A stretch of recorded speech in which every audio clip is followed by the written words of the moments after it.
Itu apa? Next slide, please. Mungkin suhu 13 sampai 16 ya. Panjang sekali ya.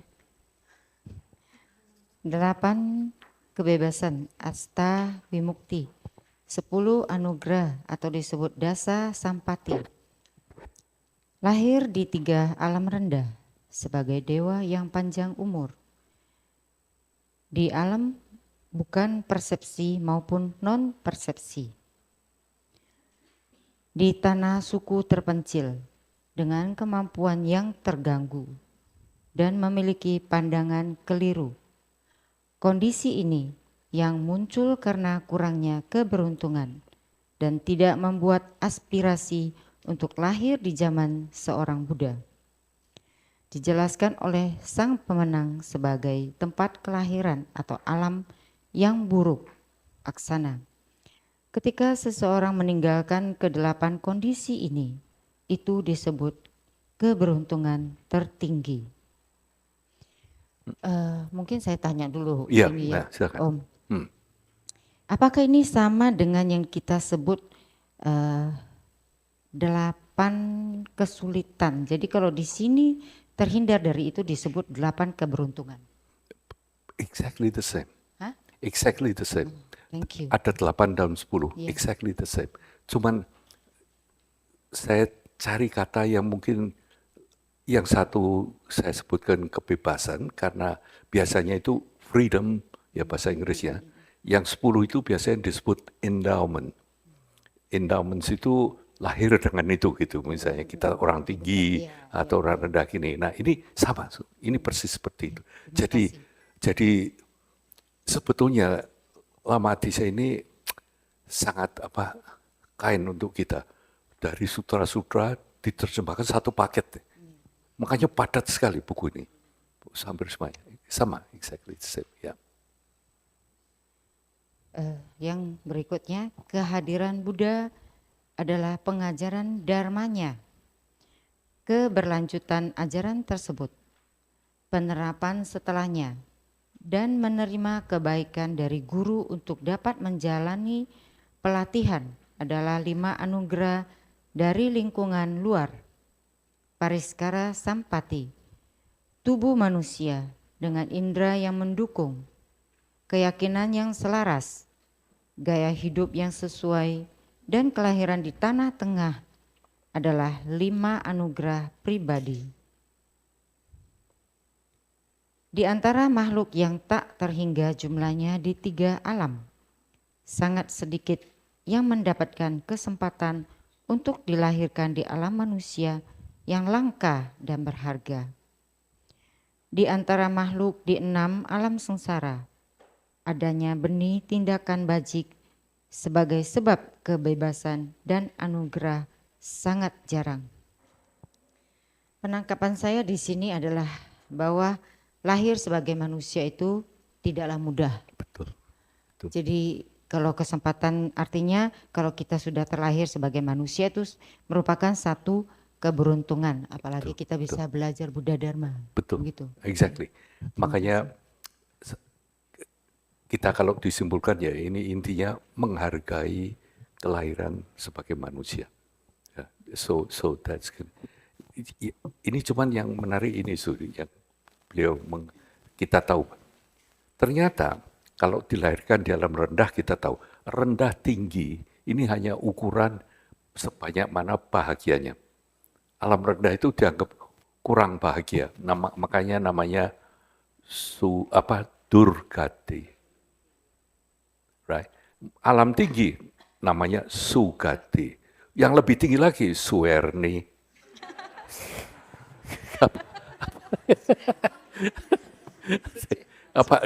Sorry. No. Nah, cuma kalau itu kita bisa ngerti alam rendah. Tapi yang ini nih, dewa yang panjang umur, ya nak, Anudyatma dewa, ini dianggap dewa paling tinggi. Dilahirkan dengan dewa yang panjang umur ini dianggap, ini butuh karma yang luar biasa untuk jadi dewa yang panjang umur. Yang kedua ini juga, yang ketiga lebih-lebih lagi juga, bahwa kamu betul-betul bisa ini sebetulnya jana tertinggi, yaitu masuk ke alam di mana tidak ada persepsi maupun bukan persepsi. Bukan ini jelek, bukan. Ini jelas juga saya. Cuman kalau kamu di sana, ini kesempatanmu terbatas untuk nanti nembus untuk jadi kebesaran. Makanya dikatakan di sini. Ini yang bab 16 ya. Di antara makhluk di 6 alam samsara, adanya benih tindakan bajik sebagai sebab kebebasan dan anugerah sangat jarang. Ini. Jadi artinya, untuk bisa jadi manusia, ini loh yang kamu butuhkan. Benih tindakan bajik. Ini yang membedakan kita di antara alam-alam lain. Mereka punya benih macam-macam, cuma manusia yang makanya ini tadi yang Suhu katakan sangat berharga kelahiran sebagai manusia. Dan di sini diberitahu sekali, ini benihnya. Benihnya ini betul. Kan ada cerita itu misalnya pada waktu itu di neraka yang Buddha sekarang itu jadi yang jadi kerbau itu Suhu mesti tahu ceritanya kan. Ada 6 kerbau yang begitu menderitanya, di belakangnya dewan neraka yang mencambuki di mana-mana kebakaran begini, dan kerbau itu terpuruk, dan kalau terpuruk dihajar oleh penjaga neraka ini. Dan pada suatu ketika kerbau yang paling kiri lihat di kerbau di sebelahnya hampir masuk, dan kerbau yang paling kiri ini entah bagaimana mempunyai benih kebajikan, lihat begitu, dia berusaha sedapat mungkin mengangkat ini. Meskipun akhirnya dua-dua runtuh, benih itu, sekejap itu yang membuat beliau buta. Akhirnya. Hanya dengan melirik ke sebelahnya, melihat temannya menderita semacam itu, lalu berusaha untuk memberikan that seed.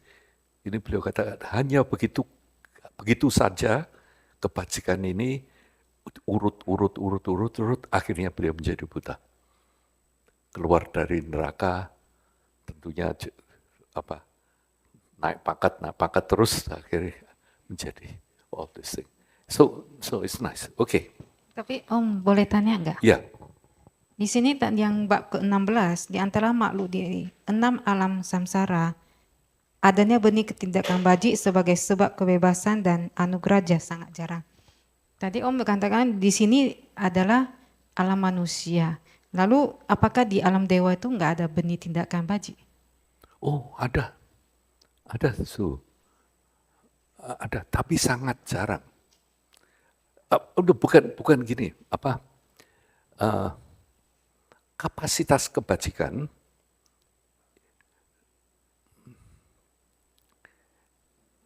ini mungkin juga pesan sponsor ya. Ini jadi bedanya begini. Kalau misalnya orang ke Chinese restaurant gitu ya, lihat akuarium penuh ikan, ya, sambil lewat, ya sudah jangan bunuh, kasihan lihat ikannya ya, gini. Itu bajik atau tidak? Bajik kan, ya, karena nggak membunuh kan, ya.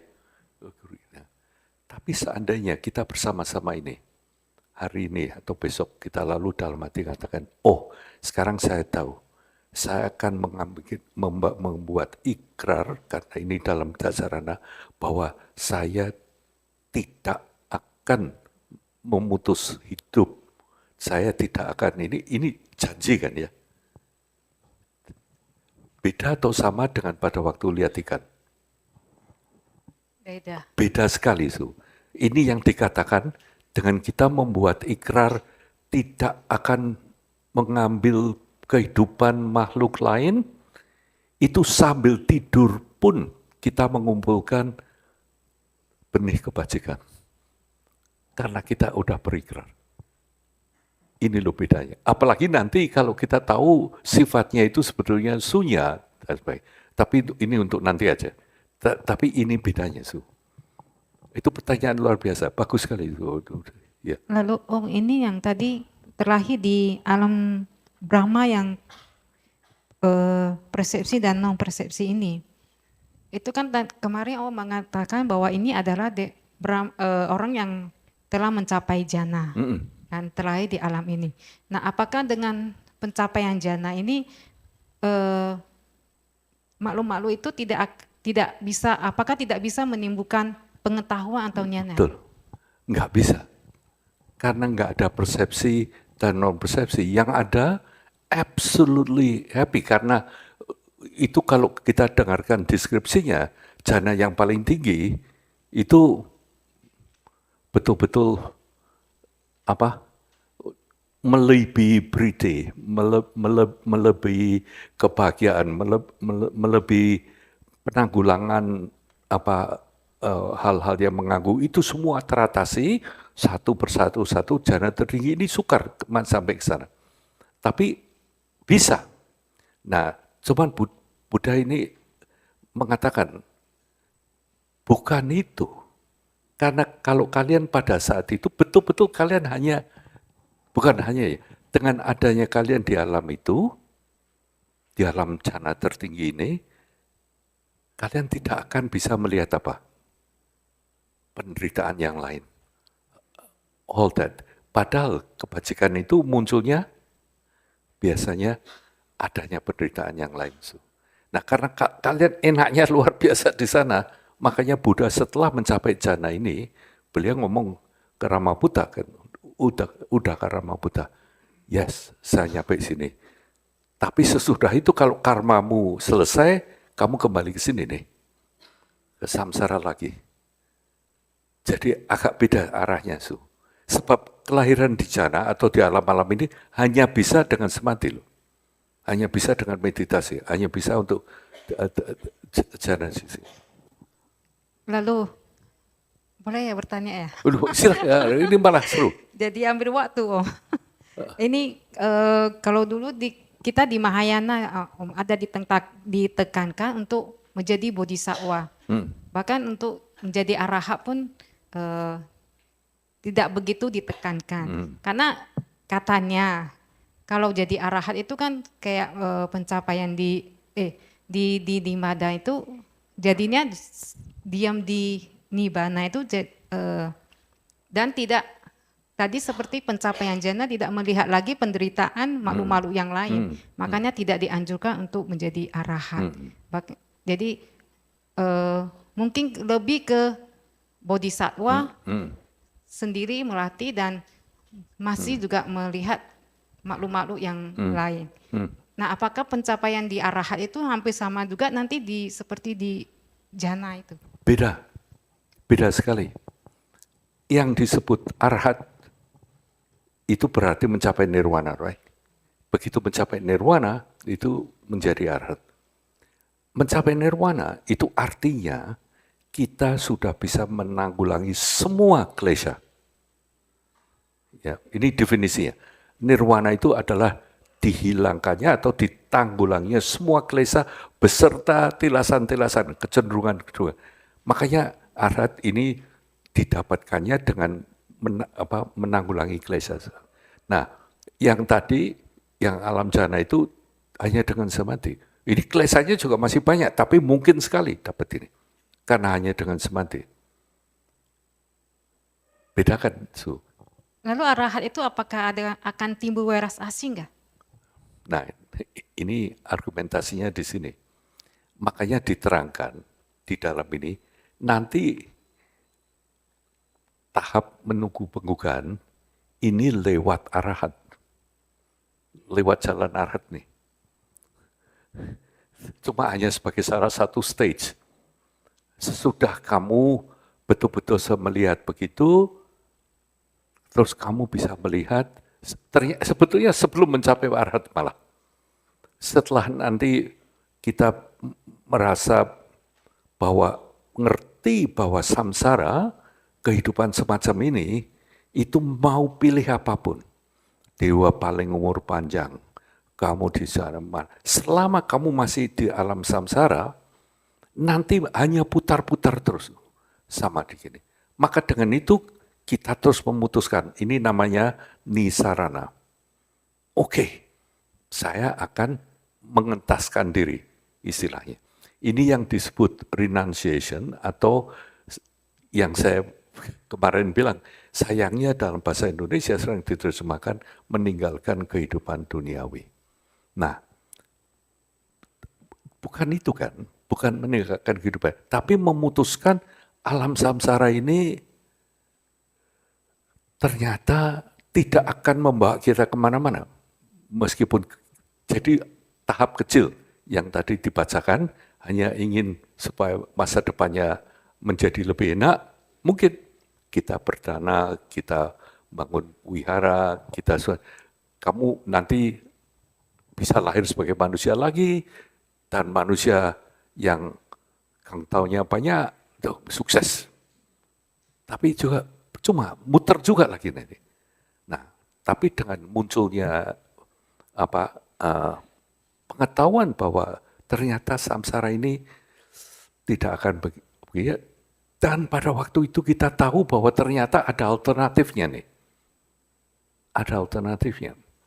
Lalu kamu memutuskan untuk keluar yang disebut nisarana ini ya.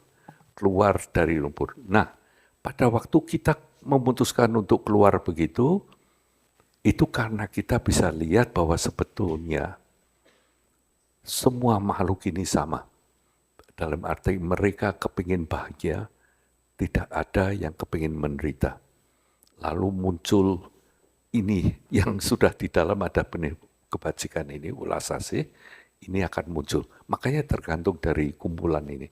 Di Sutra Kandawiya di Borobudur dijelaskan. Nah, dengan seperti itu, lalu kamu bilang, oke, sekarang ini belum jadi arhat loh. Hanya lihat bahwa di sekitar kita, bahkan yang saya tanyakan semalam, coba temukan waktu di mana kalian bahagia, tapi waktu kalian sendiri. Hanya bahagia sendiri. Ini sukar. Karena biasanya bahagia itu selalu mengikut sertakan yang lain. Nah, dengan pengertian, nggak arhat loh, masih klesanya masih penuh nih. Tapi kamu punya kebajikan, lihat seperti itu, terus kamu, oke. Sekarang saya akan tiap hari akan menjadi lebih baik, lebih berguna, sehingga akhirnya mencapai Buddha, supaya saya bisa menolong mereka-mereka yang gini. Ini yang disebut bodhicitta. Mulai dari situ, trajektorinya lain. Yang ini jadi arhat, yang ini jadi arhat.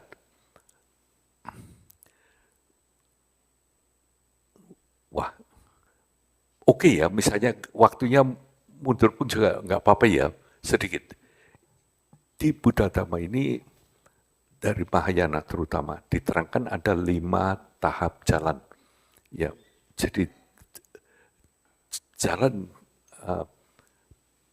pertama, akhirnya udah nggak usah ke situ, udah terlalu lama. Tapi intinya menjawab yang Su katakan ini boleh dibayangkan sebelum jadi arhat pun, jika kita sudah bisa melihat keadaan seperti apa sebenarnya. Di dunia ini ternyata penderitaan seperti apa, orang-orang seperti apa, sifat sebenarnya nyata. Makanya kembali seperti yang tadi pagi saya ceritakan, kita itu lalu belajar dari Buddha bahwa ternyata hanya dengan kita bisa melihat kenyataan seperti apa, akhirnya kita bisa menghilangkan semuanya, right? Nah, di tengah ini kita lihat bahwa semua makhluk ini sama, menderita, hanya pengen bahagia, lalu kita pikir, dibarengi dengan pengetahuan bahwa ternyata waktu-waktu yang paling bahagia ini justru kalau kita membahagiakan yang lain.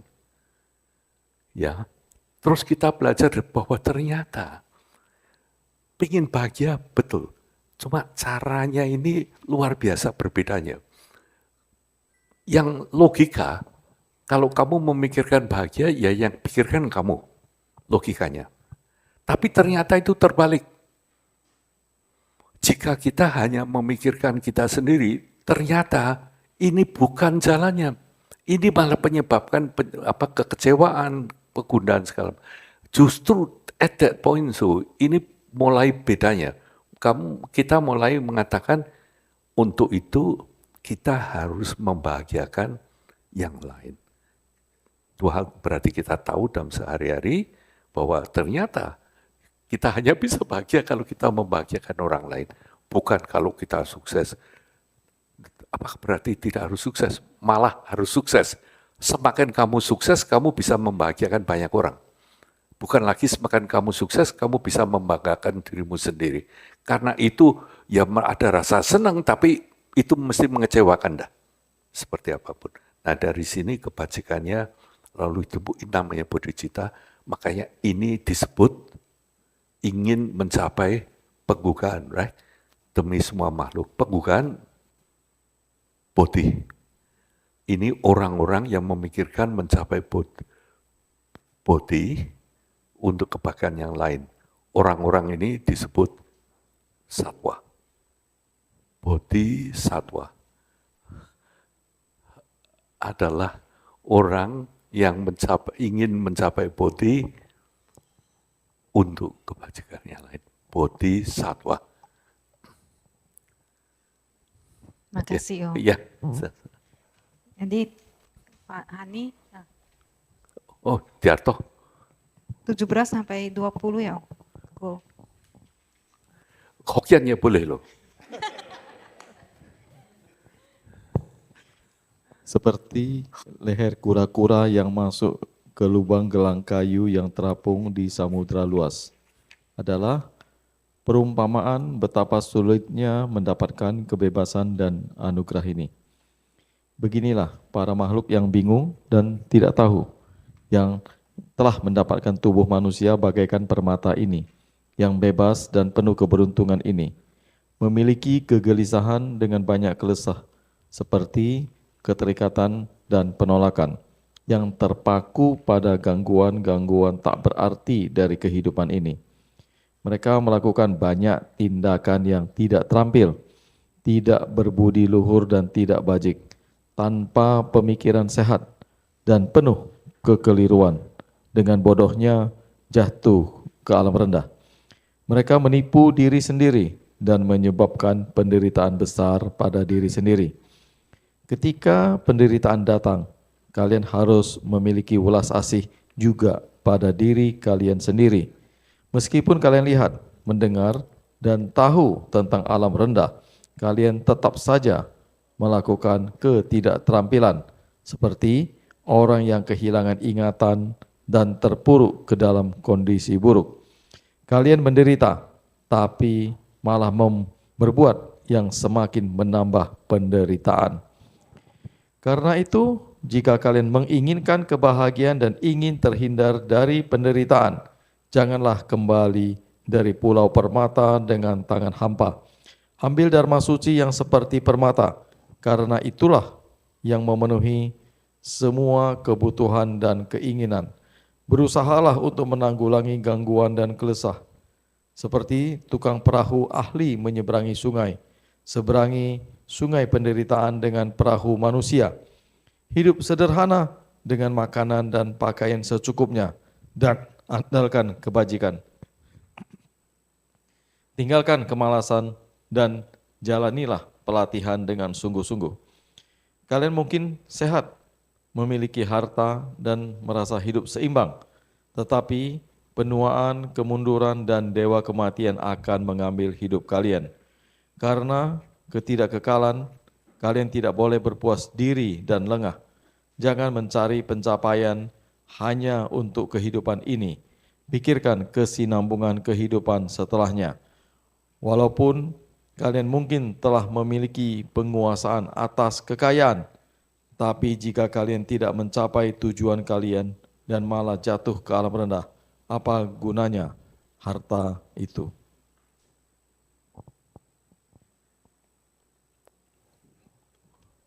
Ya termasuk kamu harus kasih komentar.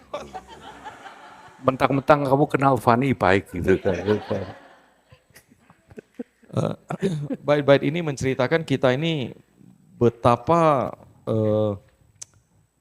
masih belum ngeh dengan kehidupan manusia yang sangat berharga ini. Karena dengan mudah kita ini eh, terjebak dalam kehidupan yang misalnya mengejar hanya kekayaan tok dan berpikir kekayaan ini bisa menyelamatkan kita di dan yang akan datang.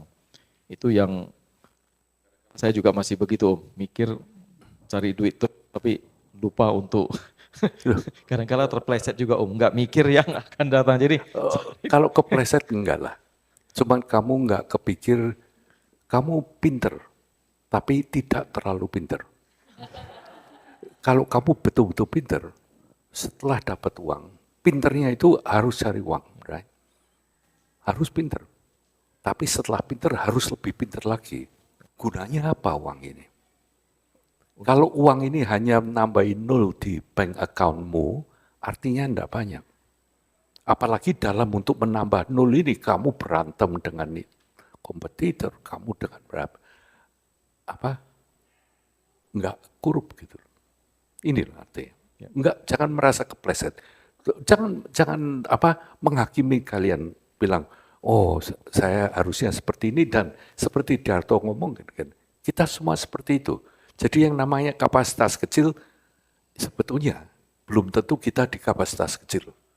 Kita malah di luar ini malah. Yang hanya cuman ribut saja untuk. Tapi ini nanti kan saling tumpang tindih ya. Sambil gitu ya kita kan berusaha ini. Buktinya kita ke sini.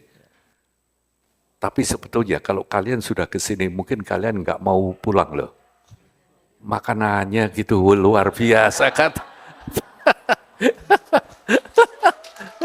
Ini ini Darto tadi bisik-bisik. Wah ini Blabar Jakarta kalah. Di sini. Nah, jadi nanti ini yang namanya kapasitas kecil, menengah, itu enggak lalu gini, lalu kamu lulus kapasitas menengah, kamu lulus, tapi sambil ini kamu maju, tuh ya kadang-kadang mundur, maju, mundur, maju, mundur, tapi sambil meninggalkan yang di bawah nih. Harus seperti itu, jadi hidup akhirnya menjadi gitu. Ya, Om. Dan juga bait ini mengingatkan kita sih, Om, karena dari bait-bait kan kita bisa yang kadangkala kita lost itu loh, Om. Ini mengingatkan kita lagi dari kondisi sehat kita juga harus ingat kita juga bisa sakit dan seterusnya. Jadi bait-bait ini memang harus memang sebaiknya kita baca berulang kali nih, Om, supaya agak-agak ditumbuh kembangkan dalam diri ini, Om. Kadangkala banyak waktu, kadangkala loss-nya banyak sih, Om. Tapi ya Betul. akan maju terus lah, Om. Oh, iya betul. Ya, sudah tuh. Oke. Saya tanya sebetulnya, Ya, Om. yang namanya welas asih nih, definisinya nih ya dalam Buddha Dhamma, melihat ada penderitaan ya orang lain, kamu ingin menghilangkan penderitaan itu beserta sebab-sebabnya. Ya, ini definisinya karuna. Right? Terus ada kalimat ini nih.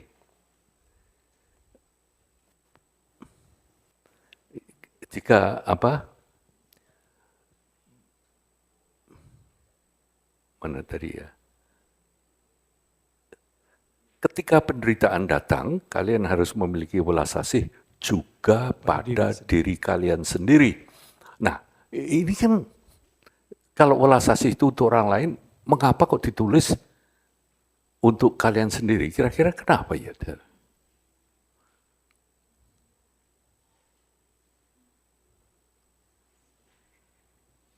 Ini kalau kita nggak welas asih pada diri sendiri ini, kita justru akan makin jatuh, makin terperosok lebih dalam lagi, justru makin uring-uringan.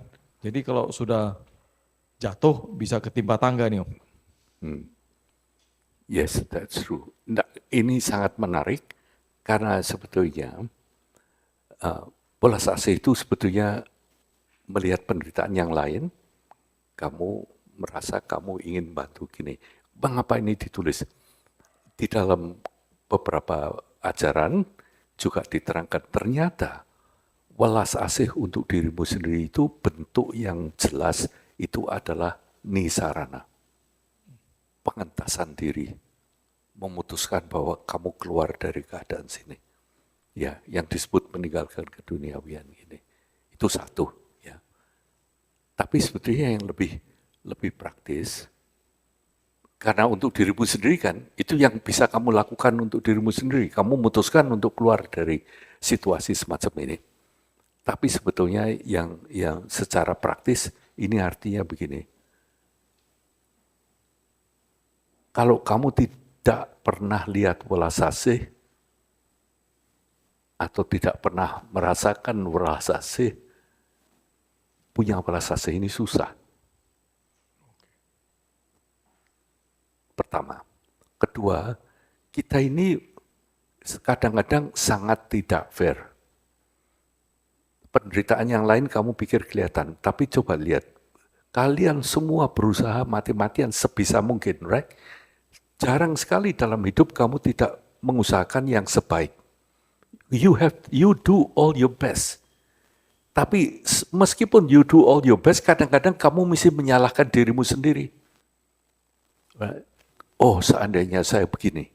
Seandainya saya berbuat begini. Mungkin saya berbuat begini. Is that fair? No, it's not fair. Cuman kita takut nanti jangan-jangan kita memanjakan diri. Bukan itu. Makanya penting sekali nih. Kamu sendiri juga punya hati yang hangat. Artinya hangat itu berani mengakui kegagalan, tapi juga harus berani secara objektif kamu mengatakan, yes, you're not doing too badly. Dalam hidup ini, you doing okay. Apapun yang kamu kerjakan sampai saat ini, okay. Mungkin nggak sempurna, mungkin nggak seperti ini, mungkin sebenarnya, but it's okay. Nggak cuman okay, it's very okay. Jadi kamu, yang saya bilang gitu, berdiri, kapan-kapan, berdiri di depan cermin gitu. You look at yourself, and then you tell yourself, I'm okay, you're doing fine. Tepuklah bahumu sendiri, you done well. Ini luar biasa efeknya, karena kamu jujur. Kamu tidak just drive. Harus ini. Yang malah kadang-kadang tujuannya juga tidak jelas. Hanya yang saya ceritakan ya, latar belakang saya arsitek itu sebagai pengembang gitu, seperti penyakit. Proyek berikutnya harus yang lebih besar. Nggak pernah pilih proyek berikutnya yang lebih kecil. You have to do that and that and that. Akhirnya untuk apa? Repot saya untuk tanya pertanyaan gini, tetap jalankan begini. Tapi dia bilang, no, stop and ask. Jadi pandai kamu. Jika kamu tanya, kamu lihat gini, oh, sebetulnya juga nggak masuk akal ini. Makanya kadang-kadang bilang, yes, it's okay, kak. You doing okay.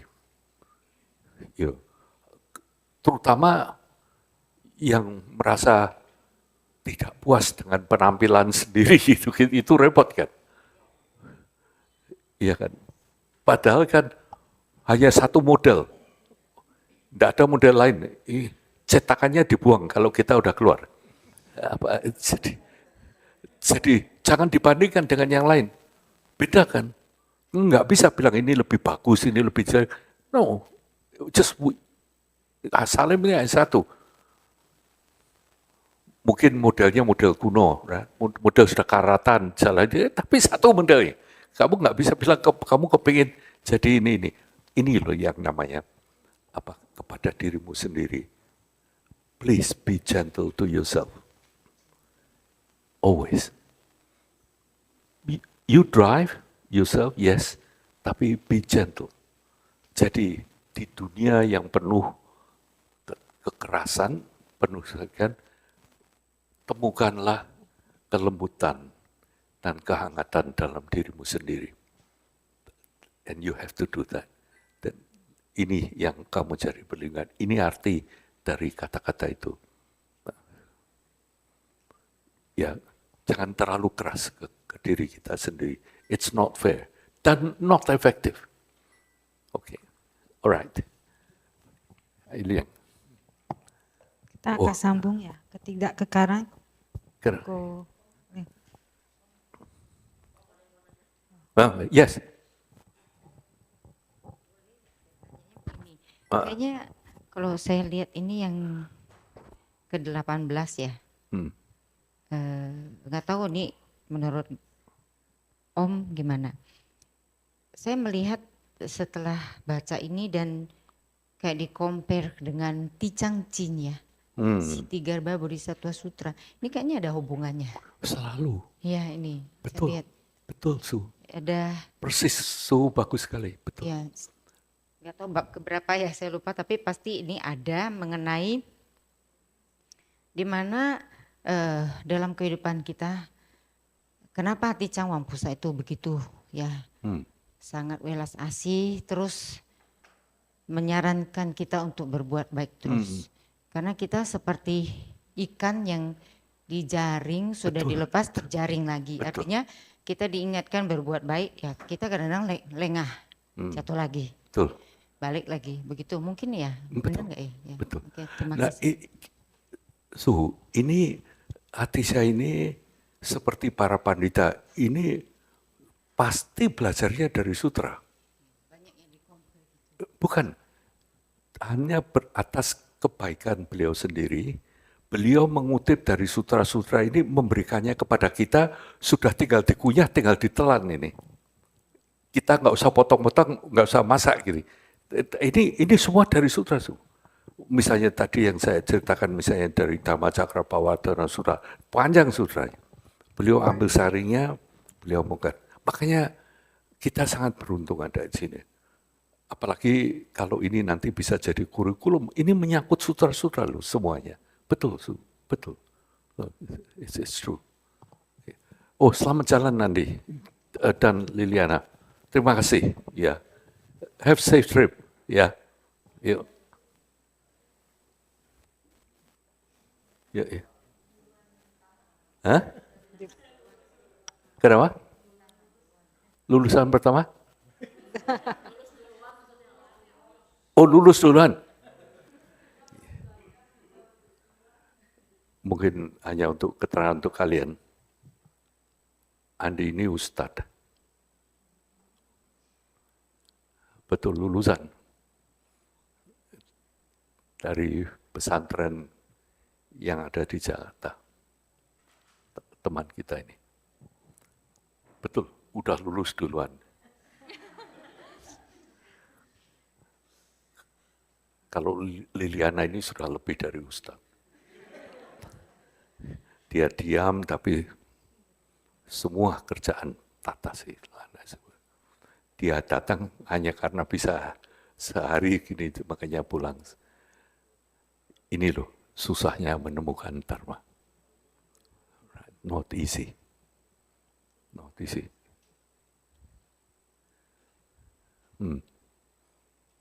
Saya selalu tersentuh gitu. Kalau ngomong-ngomong, Andi selalu ngomong, oh di pesantren juga begitu. Yes, sir. Oke. Yuk, silakan ya. kalian 21 sampai 23 ya. Dunia ini terkondisi dan tidak kekal, bersifat sementara, terbentuk dan hancur, tahun, bulan, hari, dan malam selalu berubah. Bahkan rumput, pepohonan, dan dedaunan mengalami pertumbuhan dan peluruhan. Saat-saat waktu selalu berlalu seperti air terjun tercurah di tebing curam. Segalanya berubah tanpa henti. Meskipun banyak makhluk sebelumnya telah mati, kalian berkata, saya tidak melihat atau mendengar hal itu. Kalian berpikir itu tidak akan terjadi. Bahkan sekarang kematian tidak ada di sini.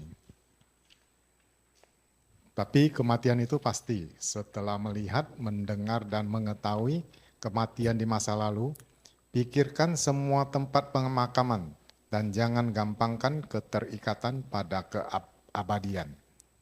Semua tubuh dan segala kondisi makhluk hidup tanpa pengecualian.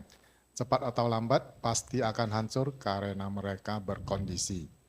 Jangan biarkan pikiran kalian tercerai-berai, baik oleh hal-hal yang menyenangkan atau harapan tentang masa depan hidup ini. Jangan kejar hanya pencapaian kehidupan ini, pikirkan kegunaan dan kelanjutannya.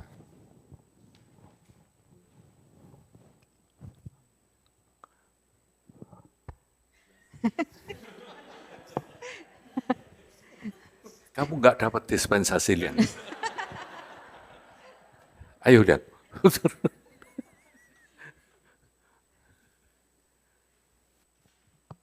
Intinya manusia itu kan lahir, hidup, Tua.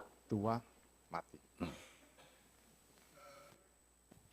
Selagi masih sehat, harusnya mencari jalan yang terbaik untuk mencapai yang tinggi. Tempat tinggi. Ini intinya kan gini, yang ya. Benar, pembukanya selama kita ini masih sehat, mesti kalau bisa mencapai pencapaian yang paling tinggi, entah dalam segi uang, entah dari segi, tapi juga yang bermanfaat. Dua, tahu. Jangan bypass surgery, hanya pakai dharma, artinya karena saya sudah menjalankan dharma, saya nggak usah apa-apa. No. Kamu harus usahakan dalam hidupmu, jangan sia-siakan. Tapi jangan bandingkan dengan yang lain. Jadi kamu nggak bisa ngukur suksesmu hanya diukur dengan suksesnya orang lain. Sebisamu, sebanyak mungkin. Tapi di samping itu, nanti juga harus kamu pikirkan manfaat yang terbesar apa. Sebab ternyata manfaat terbesar hanya kalau kamu sukses bisa punya begini, nambahin nolnya. Ini yang saya bilang, koruptor yang sampai bangun di rumahnya ruangan yang besarnya luar biasa, pintu besi, isinya di dalam cash, bukanya aja susah, tidak akan ada kemungkinan dalam hidup menggunakan cash ini. Sebab kemana-mana pakai kredit card dia. Ya kenapa ada ini apa enggak bodoh? Ya kan? Apa artinya jangan gitu.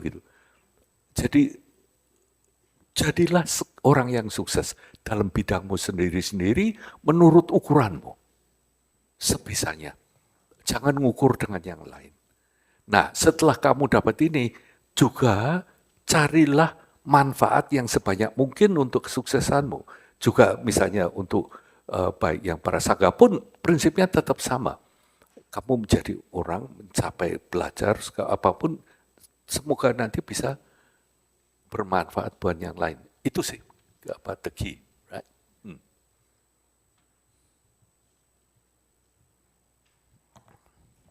24 sampai 28. Ya.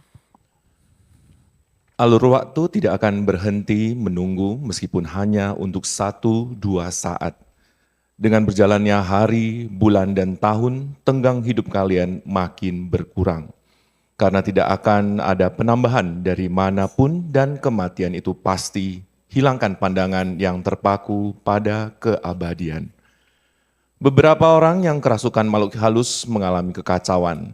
Beberapa orang mati karena musuh, roh jahat, api, air, atau bahkan tertimbun oleh kekayaan. Sebagian orang mati karena kelaparan dan kedinginan, tak punya makanan dan pakaian. Sebagian orang mati karena makanan beracun, yang lain karena penyakit angin, empedu, dan sebagainya. Karena semua itu muncul dari kondisi kalian tidak bisa merasa aman. Kalian tidak tahu kapan kematian datang. Oleh karena itu, hilangkan semua gangguan angan-angan, renungkan tentang ketidakkekalan. Karena rentang usia di Jambudvipa tidak pasti, beberapa orang meninggal dalam kondisi baik di usia saat tua, yang lain mati saat masa muda, dan ada yang mati bahkan di dalam kandungan. Oleh karena itu, kalian tidak bisa bergantung pada usia muda atau kekayaan untuk menghindari kematian. Sampai 28. Tubuh makhluk hidup seperti batang rumput buluh kosong dan rapuh. Tidak ada satu bagian pun dari tubuh yang memiliki inti. Seperti bulu, seperti embun di atas rumput, tidak bisa menahan hantaman sekecil apapun, tubuh akan cepat mati. Tidak ada cara untuk menolak kepastian kematian, seperti lampu sentir yang kehabisan minyak di tengah malam. Bahkan orang yang paling digaya pun tidak bisa menghentikan kematian. Kekuatan besar dari Wisnu, harimau, singa, ular, dan sebagainya tidak bisa mengalahkan kematian. Begitu juga kekuatan dan kemampuan kalian sendiri tidak akan mampu melawan kematian. Kalian tidak bisa melarikan diri dari kematian, seperti orang yang telah menelan racun. Menurut pemahaman saya, sebenarnya kadang-kadang kita itu tidak mau menerima kenyataan, sering sekali mendinai bahwasannya sebenarnya ketidakkekalan itulah yang abadi.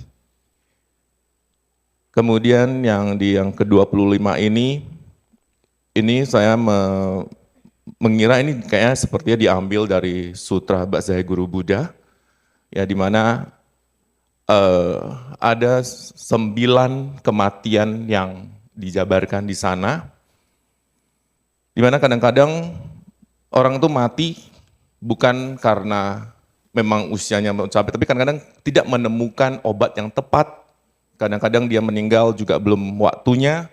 Orang kenapa dia ada yang meninggal karena masih muda, bahkan di sini juga dijelaskan ada yang meninggal di saat masih di dalam kandungan. Jadi di saat kita bisa menyadari bahwasannya semuanya itu tidak pasti, genggamlah momen tersebut, kembangkanlah welas asih, praktikkan, amalkan, dan buatlah banyak kebajikan, karena itulah yang akan kita bawa nanti. Jadi sebenarnya tidak ada cara untuk menolak ketidakpastian akan kematian, karena memang kematian itu yang paling pasti. Mungkin itu pemahaman saya, Om. Suhu saya usul ya, mungkin urusan kematian ini seakan-akan suhu kalau dibacakan secara menerus malah kita bisa ngikuti loh, daripada berhenti-berhenti gini. Kecuali kalau ada yang mau ditanyakan, right? Jadi kalau kalian baca ada yang nggak jelas, kalau tanya, tapi saya enjoy loh, dibaca begini jadi kita bisa ngikuti kan. Menurut Suhu gimana? Iya, Om, boleh. Ya,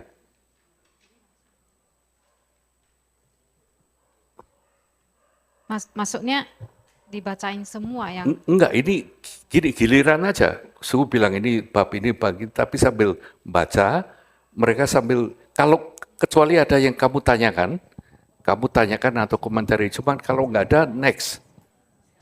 baca aja. Oke. Ya,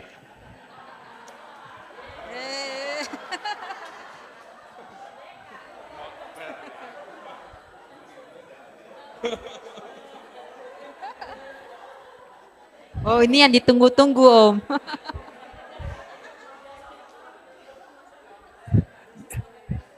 ya. Kenapa? Lega kan? Kecuali yang 3 berikut.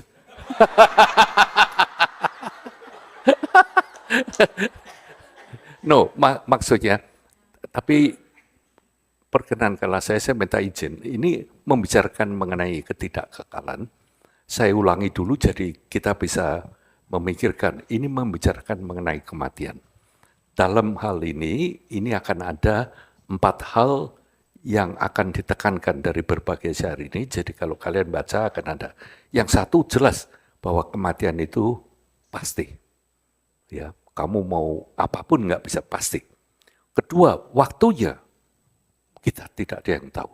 Yang muda, yang tua, sakit, kecelakaan, bahkan yang ada dalam kandungan kita, waktunya nggak ngerti. Nanti yang ketiga, ini kalau kamu meninggal, kamu sendirian. Nggak ada dewa, nggak ada Buddha, nggak ada semua teman, nggak ada keluarga, sendiri kamu. Yang keempat, semuanya akan kamu tinggal. Semuanya, badanmu, pikiranmu, yang namanya salim ini, kecuali tilasan-tilasan perbuatanmu yang saat ini ada. Nah, dari segi itu sebetulnya kita bisa menyimpulkan dari apa yang kita kerjakan sekarang, karena kematian ini pasti. Mengapa kok diajarkan semacam ini? Kematian ini adalah the ultimate anicca, anitya, bahwa kita pun tidak bisa mengandalkan hidup ini untuk ini. Makanya ini adalah yang paling besar. Nah, dengan demikian, dengan adanya semacam ini, makanya kamu bisa mengerti bahwa sebaiknya kita hidup ini kita syukuri, kita gunakan sebaik mungkin. Ini latar belakangnya. Oke, ya Su, biar baca nanti Su. Ya, sampai 32. Dewa pelindung, mantra-mantra handal, bahkan keterampilan dalam sesajian atau ritual tolak bala tidak bisa mengusir kematian. Orang kaya dengan kekayaannya tidak akan bisa menghentikan kematian. Memang karena tidak ada cara untuk menghindari dewa kematian. Teman, keluarga, kerabat, dan lainnya tidak akan bisa menemani kalian. Bahkan para dewa, raja, dan penguasa tidak bisa melindungi kalian dari dewa kematian. Kalian harus merenung dan bertanya, kemana saya pergi? Kemana saya menghilang? Hanya mengetahui tapi tanpa samadhi, merenungkannya ibarat berbicara tentang upaya membuat makanan tidak basi hanya dengan membuangnya. Keterikatan pada anak, keluarga, kerabat, kekayaan, ketenaran, dan kehormatan hanyalah seteru tersembunyi yang akan tampil. Karena terpaku pada pemikiran hidup selamanya, kalian melakukan tindakan yang tidak terampil, terpengaruh oleh persepsi dan kekaburan yang berfokus pada kehidupan ini. Keterikatan pada keabadian inilah yang sebenarnya masih menjadi dasar dalam menjalani pelatihan untuk kebebasan. Karena masih terpusat untuk kehidupan sekarang, ini sangat bodoh. Karena setelah meninggalkan semua teman dan lawan, kekayaan dan ketenaran, pada saat kematian, kalianlah sendirian yang akan memikul beban dari dampak ketidakterampilan hidup kalian. Pada saat itu, jika tidak ada yang diandalkan, kalian akan mengalami penderitaan, kesedihan, dan penyesalan atas ketidakterampilan kalian. Tapi semuanya sia-sia. Oleh karena itu, renungkan ketidakkekalan, tinggalkan pengaruh pemikiran duniawi hanya untuk hidup ini, dan raihlah kebahagiaan untuk masa depan. Kemudahan dan keberuntungan hanya memberi manfaat sementara. 33 sampai 36. Karena itu, kalian harus mengenali dan menyingkirkan semua ketidaktampilan. Karena ketidaktampilan itu berlawanan dengan penggugahan terhadap apa yang ada, sifat dasar. Maksud hidup di bawah pengaruh keterikatan, yoga loba, penolakan, dosa, dan ketidaktahuan, avidya, moha, dengan kejam merampas nyawa orang lain, dan dengan licik mengambil kekayaan orang lain. Para berumah tangga terbiasa melindungi diri mereka sendiri karena hasrat nafsu. Banyak orang melakukan tindakan seksual yang merugikan, menunjukkan kepicikan dan kepalsuan terhadap para guru, bahkan karena buta terhadap kenyataan halus Mereka berbicara memecah belah dan berbohong dan membalas kebaikan dengan hinaan. Omong kosong, lawan dari kebenaran, dan ucapan yang tepat menghancurkan hakikat kebaikan diri sendiri, orang lain atau keduanya, memberi hadiah dan mencari teman yang berjalan berlawanan arah. Kebenaran duniawi yang benar dipahami secara keliru. Hari ini lain merupakan sifat dari tindakan tidak bijak. Bagi siapapun yang melakukan tindakan tidak bijak, tidak bajik, akibat yang ditimbulkan adalah penderitaan. Haruslah bertekad untuk mencegah tindakan yang tidak bajik ini sebelum tumbuh. Iklat diucapkan dengan janji dan pelanggaran terjadi karena kekaburan batin. Akui, hindari, dan tinggalkan. Lagi pula apa gunanya tindakan yang tidak bajik? Karena tindakan yang tidak bajik menyebabkan kalian jatuh ke alam rendah. Maka dengan kehadiran, kewaspadaan, sampai raja disertai kehatian-hatian, segera disingkir semua ketidakterampilan, hancurkan akibat buruknya seperti seorang menyingkirkan makanan beracun. Oke, sambung yang samping 36 sampai 38.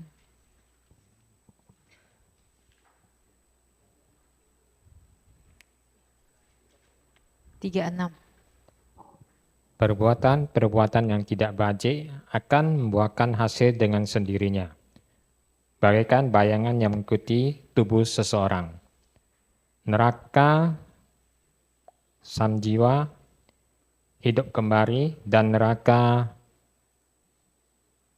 arbuda atau merepuh yang berada di kedalaman lebih dari 50.000 yojana di bawah Jambudipa, muncul karena tindakan-tindakan tidak bajik ini.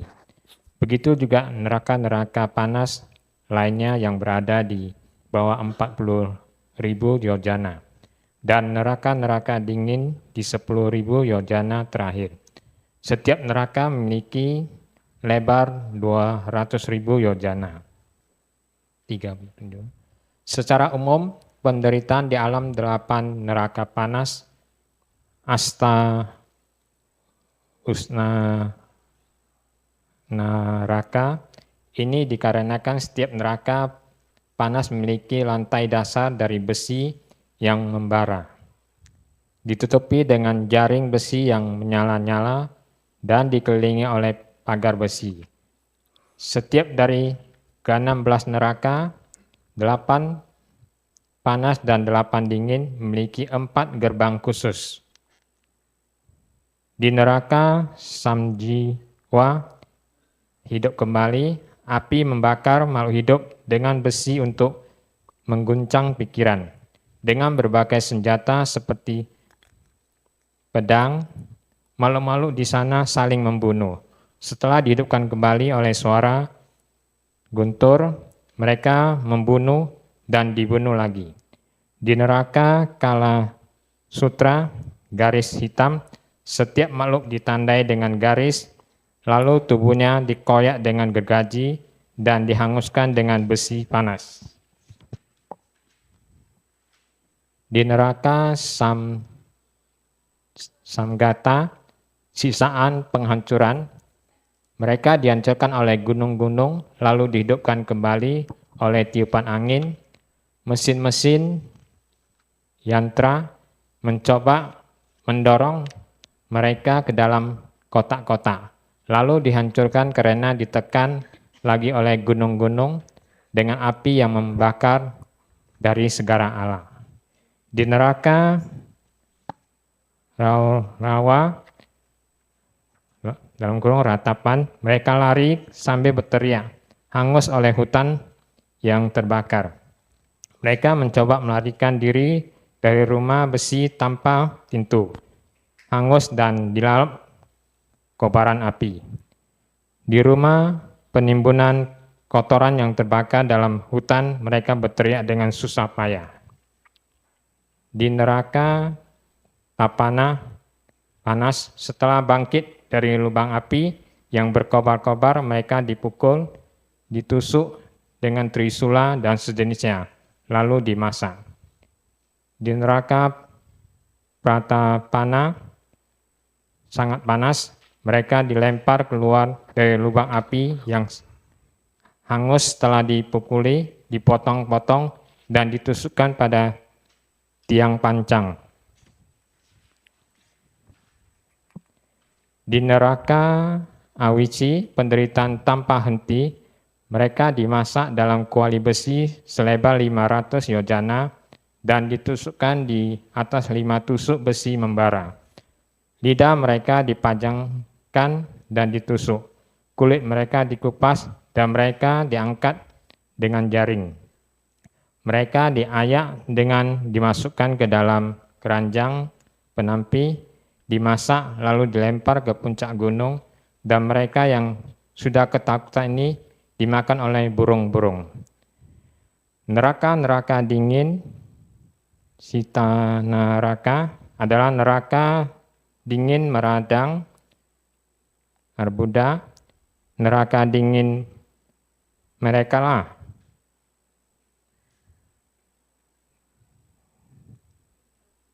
nira Buddha. Neraka gigi, gemeretak, atata. Neraka berduka, haha dara. Neraka upala, kulit yang terkena radang dingin, retak, berbentuk utpala, teratai biru. Neraka Padma, retak berbentuk lotus. Dan neraka Mahapatma, retak seperti lotus raksasa.